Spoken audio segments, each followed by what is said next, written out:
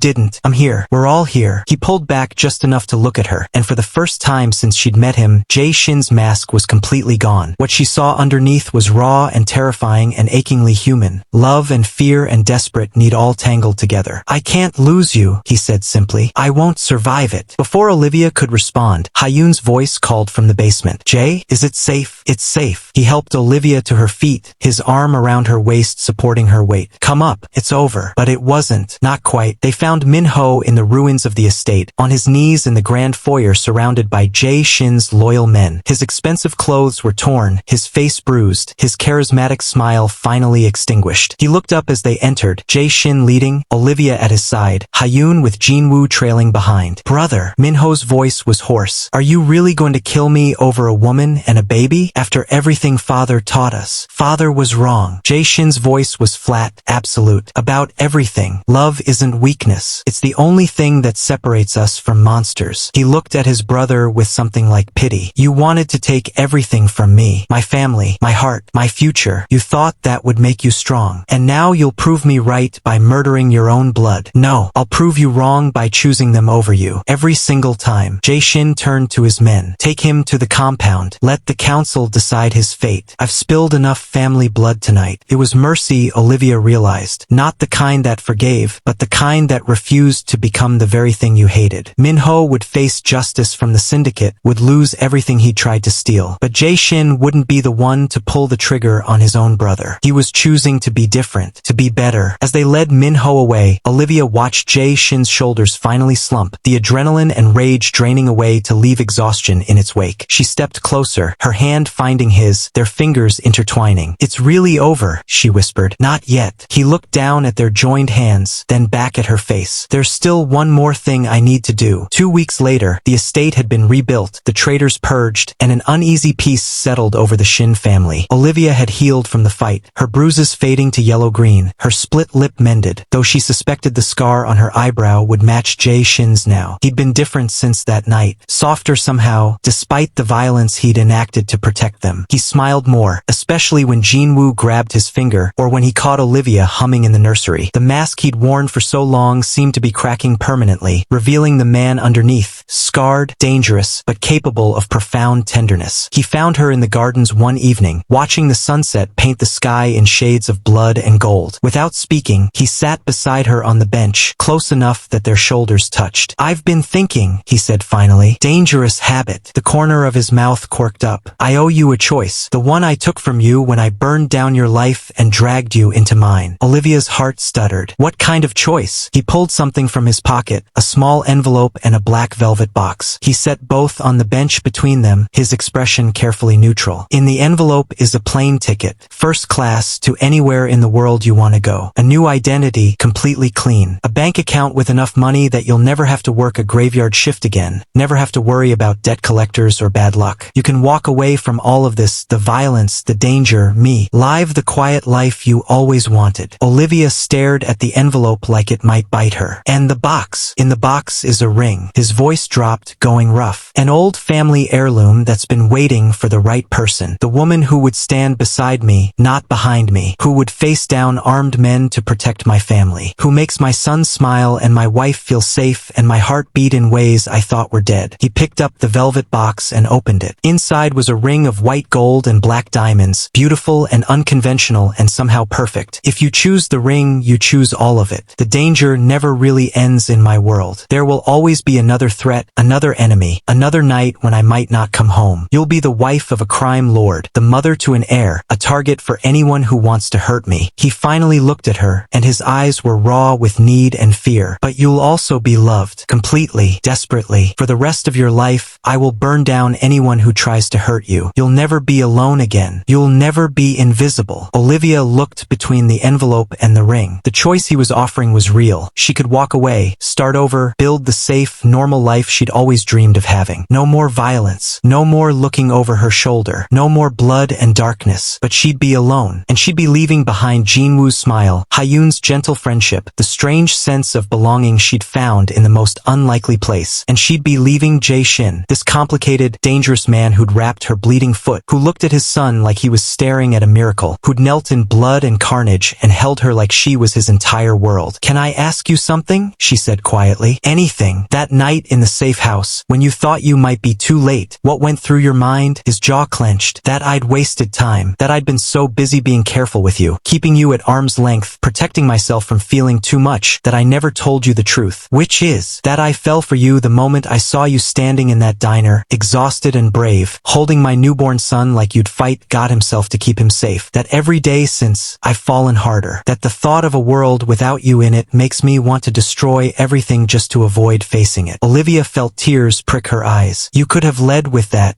before offering me the escape route. You deserve the choice. I won't trap you again." Jae Shin. She picked up the ring box, held it in her trembling hands. "I've spent my whole life running, from my past, from my father's debts, from anything that might tie me down or hurt me. I thought safety meant being alone, invisible, untouchable. And now I think safety is a lie we tell ourselves. The world is dangerous no matter where you go, no matter how small you make yourself. The only choice is whether you face that danger alone or with people worth fighting for." She looked at him fully, let him see everything she felt reflected in her eyes. "I choose the ring. I choose the danger. I choose Jinwoo's smile and Hyun's friendship and your terrifying, all-consuming love. I choose you." She watched him break. This powerful man who commanded armies and inspired fear in hardened criminals, who'd executed traitors without hesitation and burned buildings to protect her. He broke like a dam finally giving way. He pulled her into his arms and kissed her like she was oxygen, and he'd been drowning, desperate and fierce and achingly gentle all at once. When they finally pulled apart, he was smiling, a real smile, unguarded and brilliant. "You're sure?" he whispered against her lips. "Because there's no going back after this. You'll be mine, and I'll be yours, and I don't know how to love halfway." "Good. Neither do I." He slipped the ring onto her finger, and it fit perfectly, like it had been waiting for her all along. Like she'd been waiting for this moment her entire life without knowing it. They sat there as the sun finished setting, her head on his shoulder, his arm around her waist, the ring heavy and right on her finger. In the distance, she could hear Jinwoo crying and Hyun's voice soothing him, the sounds of their strange, dangerous, beautiful family carrying across the gardens. "I have one condition," Olivia said. "Name it. I want to learn how to shoot, how to fight properly, how to protect myself and the people I love." She looked up at him. "If I'm going to be part of this world, I'm not going to be helpless in it." His smile turned sharp, proud. "I'll teach you myself. Though I have to warn you, I'm a demanding instructor. I've survived you this long. I think I can handle it." They walked back to the house together, fingers intertwined, ready to face whatever darkness waited in their future. Because Olivia James had finally stopped running. She'd found something worth standing and fighting for. She'd found home in the most dangerous place imaginable, in the arms of a man who would burn the world for her, in the smile of a baby who needed her, in the friendship of a woman who'd trusted her with everything. The quiet life she dreamed of was gone forever, traded for something infinitely more complicated and precious. But as Jae Shin pulled her close and kissed her temple, as Jinwoo's cries turned to laughter when he saw them enter, as Hyun smiled and welcomed them back, Olivia realized she wouldn't change a thing. Sometimes the greatest love stories started with blood-stained hands on a diner door in the middle of a storm. Sometimes the safest place was in the heart of danger itself. And sometimes the woman running from her past had to step into the fire to find her future. This was hers, and she was never letting it go.